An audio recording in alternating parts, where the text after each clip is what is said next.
Last time we got together with her, learned so much about this wonderful modality that makes you feel better, helps you relax, heals, is therapeutic. I am referring to massage. And even, yes, I've had a massage before, quite a few in my lifetime. I didn't know certain things about it until we talked with her. So we got her back on here. We're going to learn some more. Jami Lausch joins us from Pennsylvania, and she's the owner of Jami's Therapeutic Touch. How are you doing today? I'm doing very well. It's good to see you again. You too. I want to start Thank right you. here with what you do and how you do it. Now, when we talked last time, I believe I mentioned that some of us when we're getting a massage and we're face down, that you get a runny nose or you get congested, and you explain why that is. Can you explain it again, and then also tell us why you start with somebody on their stomach? Okay. Well, when people go face down to get a massage, after a while, of course, the sinuses start moving forward and people start having issues breathing. One of the main reasons for that is my technique is a heat generation technique where I slowly work down on the muscles and warm things up. When I get your muscles and the blood warm and it goes throughout your entire system, it comes back into your head, warming up your sinuses. So most of the time, some people have issues with that a little bit more because of the extra time I spend with the technique that I use. Gotcha. Never knew that that's why we get congested. I know personally, I don't really get a runny nose. I just get congested. And then for a moment, you got to breathe out of your mouth. So it's not as relaxing until you relax with that. What are you doing there that is beneficial in terms of generating that heat during the massage? When it comes to, have you ever taken your hands and rubbed them together for a long time? Sure. And then when you stop, you get all that ash that comes Yes. It's off. It's it's the it's skin almost like cells hitting up. it almost feels like it's dead skin or dirt on your hands that's left over. Yes. So that turns like black essentially. So when I'm working in someone's upper back, I like to describe it as like a frozen turkey Thanksgiving situation. So when I start working on you, it's kind of like a frozen turkey. You have to warm that up to be able to work down. So essentially, what that means is you take it out of the freezer for Thanksgiving. You put it into the refrigerator for 2, 3, 4 days until it thaws enough. And then that is the beginning of the process to getting down to the core of warming up, correct? So during that time, you take that turkey and you put it into the oven and you have it on what 350 degrees for 2, 3, 4, sometimes 5 or 6 hours. And if you, most people, when it comes to turkey, you have that little white piece of plastic that pops up when the core Yep. is warm enough.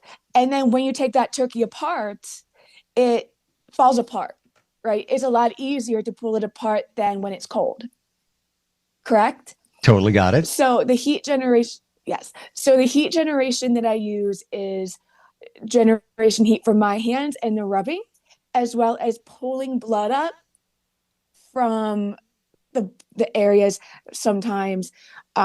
Blood is mostly for your organs to keep alive. So whatever is underlying there, I try to pull up through that friction. And then I use it to maneuver around to help the muscles relax naturally instead of a more forceful situation. Gotcha. Yeah, it makes perfect sense that you need to have proper blood flow in that area to see a change. And that's why you're going for a massage. You want, either relaxation or a change, but I guess it's relaxation is a change. you know, It you is something is taking place, something is happening. Don't your hands ever get tired? not as much as you think anymore. When it comes to massage school, what they do is they start you out with lots of book work. If you're lucky, some of the older people in the system that they have in school take you and they work on you so you have an idea of what you're headed for. The second semester that we had, they started with general relaxation, the Swedish massage, and some other gentle relaxation techniques. The third semester, they work you more into deep tissue, special populations, and any other technique that they feel that's a little bit more integrated into the health world. And then the fourth semester that we have is an externship, and you choose where you would like to go depending on where you would like to end up. So by the time, to be completely honest with you, my hand's not that big, but my thumbs in through here, my thoracolumbar aponeurosis and everything doubled in size almost by the time I was done with massage school. Wow. So they work your they work your muscles up like that. And then to be honest, when I went to the chiropractic office, it's more full time, a massage therapy when you're out into the normal world. So my hands bothered me during that time, but eventually you just build up the hand strength and you get used to it. Because therapists are so good at what they do, working on other people, we're lucky enough to be able to massage our own hands and forearms so we can keep up with anything that we feel like we need to. So hot stone massage, a lot of times tail end of a massage, they break out the hot stones. Is that a gimmick, or is there benefit in that? I go back and forth about it. It all depends on how your muscles react. It's hard for me to sell something like that unless I truly feel it will benefit you.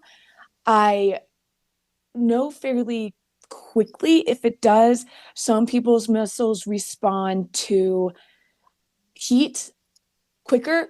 My technique, you're a slower type heat generation, but when you're working with hot stone, it's already about 120 degrees. So it depends on how your muscles react to the quickness and the speed of the heat starting from the top already. So in terms of that, if I know it does not work for you, I will push it off because I could never sell something to someone who it does not work. So we go through it once and then I will give you my opinion, but it works depending on who you are. It pretty much sounds like with your technique, Jami, you're already generating heat initially. So Yes. Maybe it's not even needed, the hot stones. You're already doing it. Yeah, that's why I say it all depends with the technique that I have and the technique or the way of the muscles that someone else might have. I have run into a few people who I strongly felt during my normal techniques that a hot stone massage would actually be very important to use. But then other people, after one session, you decide that is not worth it and like we can try something else. Gotcha. Let's say somebody comes in with a shoulder issue. Maybe they pulled something, maybe they reach kind of funny and now it's just kind of either sore or there's slight limited mobility. Actually, I have one. I've had one for a couple of years. I think it's maybe rotator cuff. I don't know.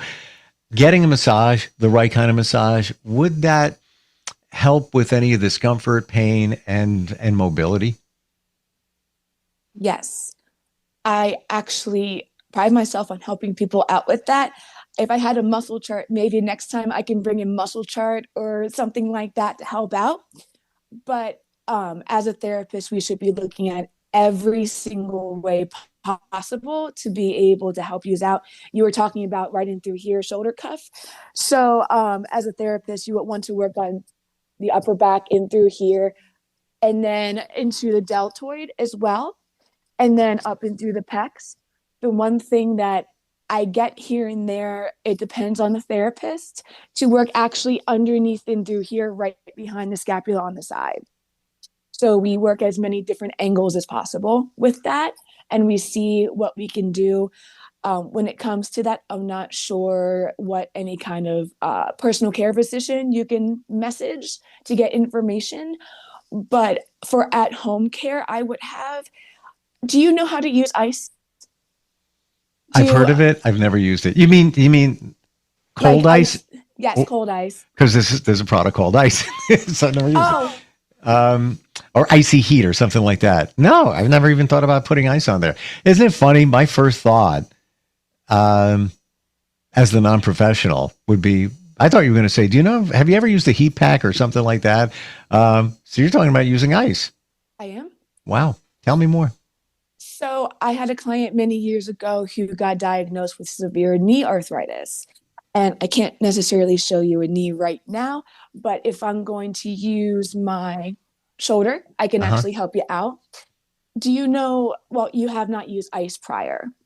So a lot of people use ice right on top of here, and that's where most people use it. So this is actually you can use it here, but it's actually not going to get you to the joint the way you should have it. On the outside, you have all the deltoid muscle and all the muscles and everything underneath it. So in order to the ice to actually get to the joint is a lot harder than what people think. When you are on the inside of your joints, out here is supposed to, if you fall, this is the area that hits, right?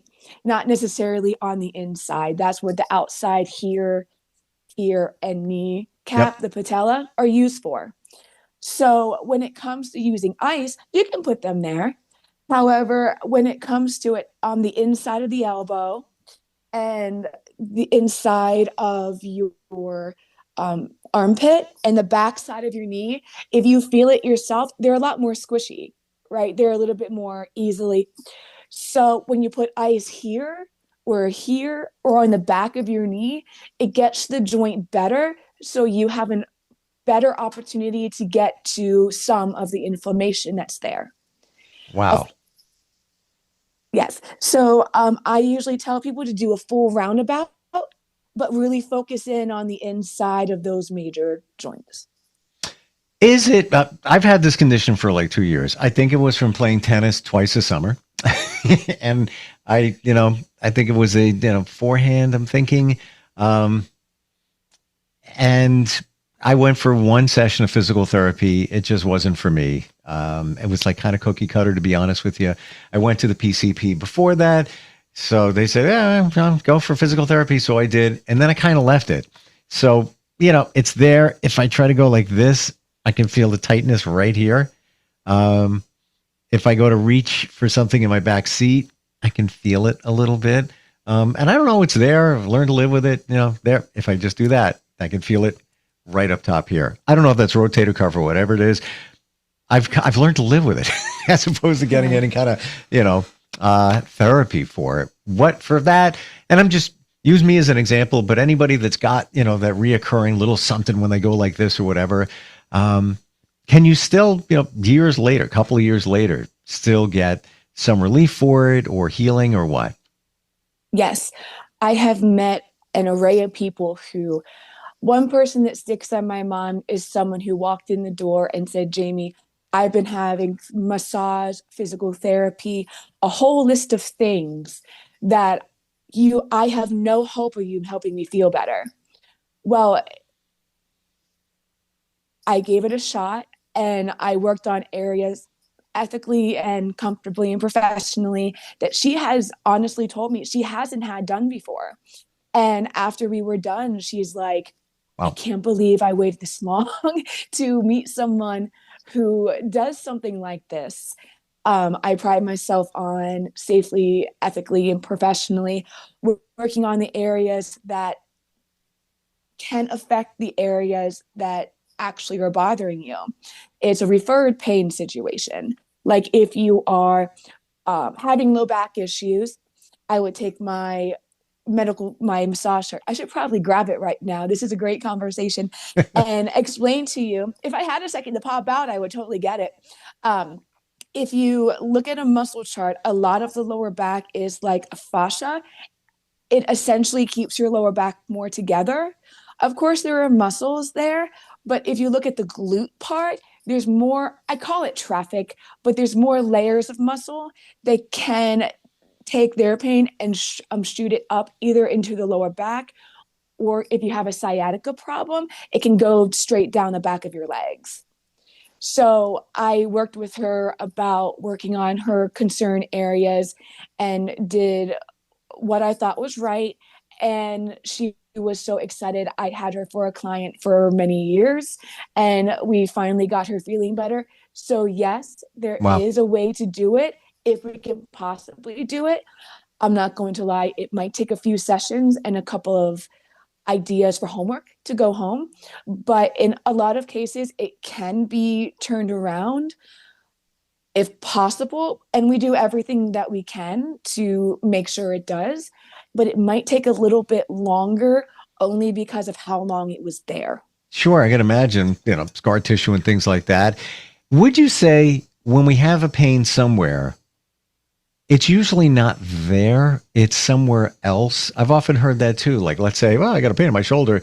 Well, it's actually probably coming from or your back, originating from some other spot up in your upper body. It's not always where we think it is, where you're feeling the discomfort. Is that true?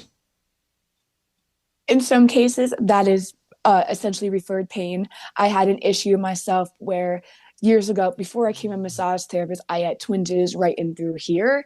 And when a therapist worked on it, it was right back here in my rhomboid area that they had worked on. Wow. So when it comes to, yes, that's why I do the heat generation technique that I do to find out knots that might be surfaced that we can address to at least initially help you until we have an opportunity to work down. So the answer is yes and no, depending on how the knot was formed. So I'd love to do massage myth or fact. I'll give you a statement. You tell me myth or fact, and then tell us why you're feeling that way. Myth or Sure. fact. If a massage hurts, it means it's working. Myth or fact. No, actually, they teach you in massage school that massage should not necessarily hurt. There are times where it does, and we do what we can to work through it. But when it's kind of like a surgery, it's like it's somewhat the body does not like brunt force. It's a defensive mechanism. They keep on getting tighter. And a lot of different cases. I have worked maybe with 5 people in my 14-year career that I could actually take deep tissue and actually benefit from it. And that's Hmm. a very low amount of people. So when it comes to blunt force like that and like surgeries, when you cut into it, it stresses out, right? It comes into, like you had said earlier, scar tissue and things. When you press down and the muscles and the body are not ready for it, a lot of times it can get more tense because it just simply wasn't ready. Wow. So it teaches the muscles that it's okay to tense up. I have people who had come to me that got deep tissue sessions and they said, Jami, I feel stressed out again in 3 to 4 days. That was the body's response of saying, I wasn't ready for this. Hmm. That brings us to massage therapy can lower cortisol and reduce stress hormones. Myth or fact? That is actually mostly a fact. Sometimes massage stresses people out if they don't know the person on the table or they're stressed about something they can't leave go of. But lots of things happen during a massage. Lots of people's breathing changes, more shallow and more relaxed, and sometimes really deep breaths. Sometimes people get really invested in, I kind of call it a twilight. They kind of zonk out, but they pay attention to the massage. Um, some people completely fall asleep during the massage time. Along with that, your blood pressure changes, your heartbeat changes. From what I understand from massage school, when we're working on you, your body thinks I'm an infection. So, in response to that, the white blood cells become more abundant. So, after a while, when that calms down, it's supposed to be a muscle relaxer. Most people feel that, but not everyone does. I find that fascinating how your body thinks that there's something going on, an injury, so it does something to react. It's the same thing. Let's say somebody has let's say they do a chemical peel. They want to improve their complexion. Well, what's going to happen? You got to heal from that. So you're going to get all red skin. It's going to be all kind of nasty for a couple of days. Then healing takes place, and then you have essentially, new top layer of skin because you needed to heal from it. It almost sounds like kind of the same thing with the massage. Your body's saying, "Whoa, wait a minute, we have an invader. Who's this Yes. Jami? What's going on over here?" Yes. And then that's where healing takes place. How about knots in muscles are actual physical knots in the tissue, myth or fact? It can be a lot of different things. When I am lucky enough to have a massage demo, hopefully in a couple of weeks here. Um, However, when you have muscles that are overstretched or contracted, have you ever heard of muscle regeneration at all? Yeah, Okay. yeah. So, for folks that are new to massage or don't know, when you get a scrape or a cut, your muscle can show, you start bleeding, and that top layer of skin goes away. So, what happens is, in terms of the regeneration process, eventually your skin and the underlying areas become healed, right? Um, so, it's the same way with massage. So, when it comes to, let's just say the pecs in through here in terms of contracture, you go and I should just simply keep this. You go and contract forward, and your muscles end up like this. Can you see the dip that's here? Hmm. When your muscles go like that compared to a normal posture where they're mostly straight, do you notice like the difference in it all? Let me put them next to each other. Yep. You can just Yeah, see you can how see different. the bend in the curve there. Yes. Uh, so when you go forward like that, especially if you're there for years on end, what can happen is when your body regenerates muscularly, if your muscles are like this and they're not fixed to a different posture, those muscles here can regenerate in a way that contracts your muscles forward and it doesn't leave go, because that's the way you keep your body. So since the muscles can't talk to you like your brain can talk to you, they're in the position that you are most of the time. So when it shortens, we have to re-pull that back out. And sometimes that can be hard. I had a client years ago who had such a shortened calf that she actually had to go to surgery to re-extend it.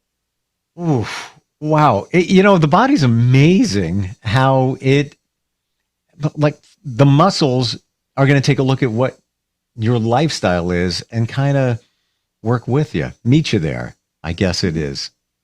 Wow, man, I'm learning a lot here today. Oh my I can gosh. I can talk about overstretching too. We got like 30 seconds. Oh, okay. Well, that'll be helpful. So when you go forward like that, you notice how like move my back is and how arched it is. That is looking just like Uh, that's my back in a regular position, to be honest with you. The worst posture oh ever. no. Yeah. Um, when you do that, you're overstretching the back muscles. So, and also the rhomboids are in the back or just curving because that's how your pecs are in the front. So when you do that, you're stretching the rhomboids in these areas and through here, causing a lot of knots that overstretch like this. So if you imagine some sort of silly putty, and if it's a manufacturer's, the little egg it comes out of, and Yep. it's this long, when you take it and you spread it out, it's this long. But since it's silly putty and you bring it back like this, you have that extra lag going on, right? I You have totally, like the opposite. totally understand what you're saying. And I'm going to say, I wish I didn't hear that because Oh, I get knots in my back. And it's probably because my posture is just what you showed, where it's like this. I don't even know it's like that. And if I try to sit up straight, it almost feels foreign. Like I feel like I'm unnaturally sitting up straight, but that's the way I should be sitting up. Eh, So that's probably why I have knots. that's one of the reasons I'm so particular about posture.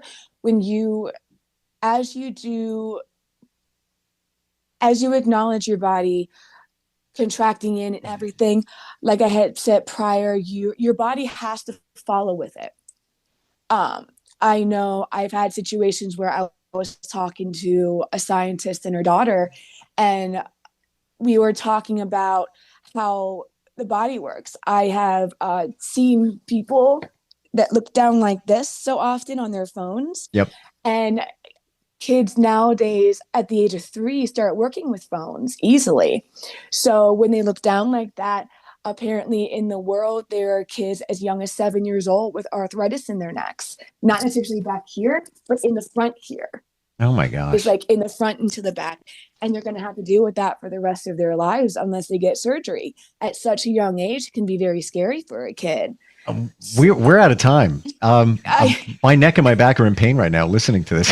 You should come down here or send someone to. down here. I mean, the Philadelphia Eagles aren't that far away. I could easily bring someone here if you have an in, like Jason Kelsey and his wife or something. We can be like, hey, let's get a massage. Let's do a demo.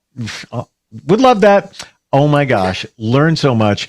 Jami, I got to say 2 words about what you do. Fresh approach. That's really what it is.